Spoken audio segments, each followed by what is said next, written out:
pursuit and purpose.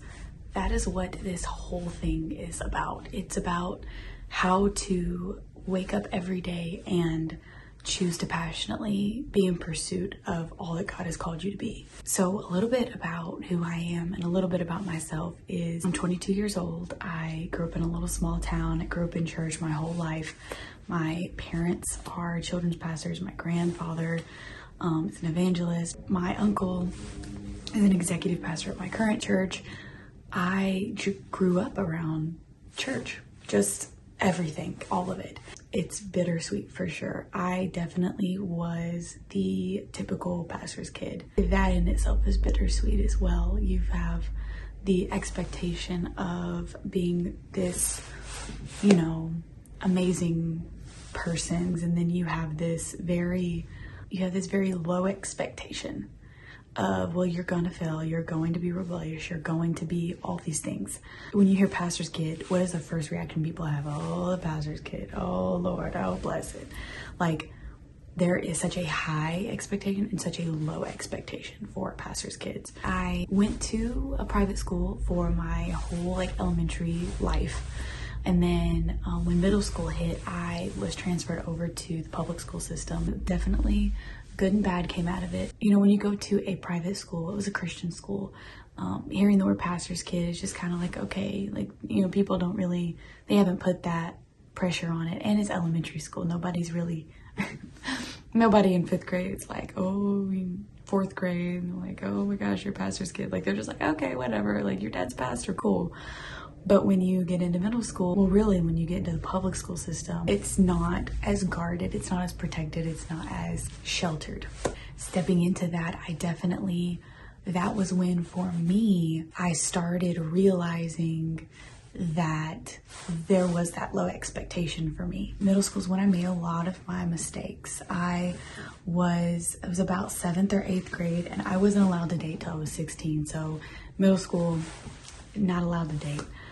For me, that meant secret boyfriends. I definitely had to go through a lot of hurt and a lot of struggles mentally, emotionally, spiritually, physically. I went through a lot in middle school, and it's things that I still today look back on and I think like, oh, that's why I respond that way, or that's why I react that way, or oh man, I didn't realize that was still attached to me from middle school. Fast forwarding to going into high school, I was in 8th grade.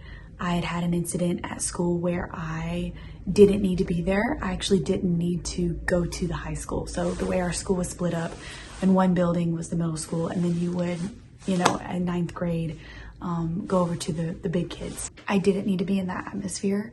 And at the time I didn't know, I just knew I was not going to see my friends. So I didn't want to move. My parents gave me the option, like, you have a choice, move and go to back to your private school. I was like, nah, like that's not, definitely don't want to do that. That's not something, I don't want to leave my friends. I don't want to leave what's comfortable. I don't want to do that. And I had a moment in one of my English classes, Miss Starr's class. I remember like it was yesterday. I was sitting in the classroom, I had my little black hood up, I had my headphones in, and I was listening to the song Ocean. In this exact moment, like, take yourself back to when you were in school and you would watch those bullying videos, and there was like this scene where it was a little girl sitting there and all these words were coming at her. That's what this moment was for me. Like, there were literally people passing my desk, just saying terrible things no 8th grader should hear. No 8th grader is, they're not those things. They don't have the ability to be those things. I'm so defeated. I am so depressed. I'm so broken and alone. Like, I just felt so alone because I wasn't telling anybody anything. I wasn't going to anybody. If my parents knew, then, that was going to be a whole deal. If my school knew, then that was going to be a whole deal. I isolated myself. Like, lots of times, just caveat, like, lots of times we can feel so alone that we end up isolating ourselves, and it's the most dangerous thing that we can do. Like, if you feel alone, the worst thing you can do for yourself is to isolate yourself. Go find somebody. If it is a friend that you trust, then go to them and just say like, hey, I've been feeling this way. Can you go with me and talk to somebody? One of the most damaging things that you can do is to isolate yourself, because one of the things that Satan loves to do is to find you in your isolation and keep telling you that you're alone and keep feeding you those lies. And that is not of God. Isolation is not of God. And so I just want to say, like, right now, if you feel alone, if you feel depressed, if you feel hurt, or all those things broken, don't isolate yourself. Fight that urge to want to isolate yourself. Going back to me listening to the song Oceans, I'm weepy, I start crying. I go to the teacher, I'm like, hey, can I leave? Because something overcame me. It was just like in that moment, I knew I needed to move schools. Just in that moment, I knew, okay, I feel the peace to leave this life, leave it, just leave everything about it and start over. And that's what I did. I got in the car that day. Mom, I'm gonna go to back to my old school. And so I did. And for my whole high school years in school was so peaceful. I got to start over in the sense of nobody knew all of the things that I went through. Nobody knew anything of my past. And it was really, really refreshing. It was freeing. I mean, I remember how much joy I had my 9th grade year. But going into my high school years, school was great, but my private life was just not. I didn't know what love was. I didn't know what it looked like. My father was very loving, and he was always sharing, his love with us. But for me, it was so skewed. My view of love was so skewed from my middle school relationships and how I would hide it and how I would be so secretive and all those things that I definitely, even to this day, it are things that I'm having to stop and say, okay, that's middle school. We're breaking that off in the name of Jesus, and we're going to move on. When I got into high school, there was a high school years, around 16 years old, when I was allowed to date the guy who I knew really well. And, we ended up having a connection. He was a lot older than me. It was not a great situation. So I definitely was hurt and broken from that and had to do a lot of healing. I ended up taking a trip to Alaska for my, graduation gift. My grandmother gave it to me. It was like a sweet 16/graduation gift, but that was definitely needed for me to reset. Didn't have a phone with me.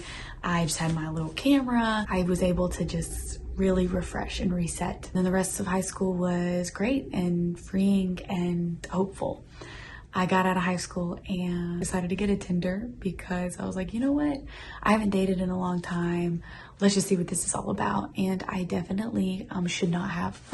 I'm not saying that Tinder and Bumble and all these dating apps are terrible, but if you go in with the wrong heart, you're going to get someone with the wrong heart. I definitely went through that phase of just trying to figure out love and what I assumed was love, but really was just lustful and was just hurtful to myself and my spirit and my mental health and my emotional health. And I won't get into all my relationship stuff. I'll make that a whole different video because another part of my story is I've struggled with weight my whole life. I've definitely been on the heavier side of life.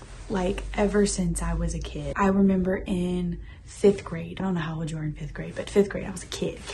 I just got out of elementary school. And it was the first time that I was aware of my weight because others were verbal about my weight. I was at school. We had this 5th grade night. It was a cute little dance, chaperone, everything, whatever. And I get there and there's a guy, the cutest guy in school, right? He's sitting up in the bleachers and he's like, oh, look, there's the baby hippo. And I was like, oh, who? I'm looking around who is that? And everyone's pointing at me and laughing at me. And my friend's just walk, just walk, we're gonna walk away. And this guy would call me a baby hippo and it became the thing. That was the first time that I was very much aware. I won't call it an eating disorder, but I definitely would refuse to eat at school. 6th, 7th, and 8th grade, I just would eat a bite. I would pack a lunch so my parents would think I'm eating. I'd throw it all away. Sorry, mom and dad. I would throw every bit of it away or give it away to kids, but I would refuse to eat because I just like mentally, I was just so, I don't want to say damaged, but I was like really broken. There were lots of skewed ideas in my head of what beauty looked like and what love was and what my body should look like and what kind of friends I should have and what kind of guys I should be around. Like, I had such a skewed idea of life, all of life, that it definitely affected me physically. So 7th and 8th grade, like, I wouldn't eat at school. I would get home and then I would binge eat. So I guess, yeah, in a sense, there was an eating disorder within that. But like, I would get home and I would eat, neat, and then I would just stop. And I would wake up, wouldn't eat anything at school, would get home and my parents were like, why is she eating so much? And in my head, I'm like, I haven't eaten all day. But to them, so then food was limited for me. Like, I always felt like I was being looked at as the one, like my siblings, they were all like, their metabolism was great. Like, I have 3 other siblings and all 3 of them, I have a sister who, was just this petite little thing, then a brother who, the boy, so they always have great metabolism. And then my little adopted sister, she is a powerhouse. Like, she just was a gymnast and she, like, man, athletic, and she's just the bomb. But for me, looking in at that young age, was just like, why am I the one that's got to struggle with this? Like, why am I the one that's fat, or why am I the one that's overweight, or whatever, or why am I the one that I can't eat all the snacks my siblings can, like, whatever. So like, a lot of layers to just, I hurt again, physically, emotionally, spiritually, mentally, all of it, that I definitely, like, no middle schooler should have to go through that. No 5th grader, no, high schooler, nobody, even at any age, should not have to go through that kind of mental torment. And I would just encourage anybody who's getting to hear this story right now, that despite all of the things that you might go through, all of the things you're currently going through, there is a God bigger than everything you're going through. And if you will allow yourself to receive freedom, and you will allow yourself to receive peace and love and joy, He's not a God that withholds. He's not a God that says, like, no, I want all the peace. No, I want the freedom. Like, He came to freely give. He sent His Son to die so we could freely receive all of the freedom, the peace, the joy, the love, all of that. He wants that for you. And you have to posture yourself to receive. If you don't, it doesn't mean He won't. It just makes it a little harder for you to fully receive everything that He has for you. So in all of that, I want to say, like, that's why I choose every morning to be in passionate pursuit of what I'm called to do, because He has freed me from everything that I've had to overcome in my life, everything that I've had to deal with. He has freed me, and I have the joy and the peace and the love to walk in every day. I love you guys. I hope that was encouragement. Don't forget to subscribe. Give this video a big thumbs up if you liked it. Leave a comment on some things you might want to talk about in the future, and don't forget to hit the notification bell so you don't miss when I post a video. Guys, I love you. You are amazing. Keep God at the center of everything that you do, and I'll see you on the next one.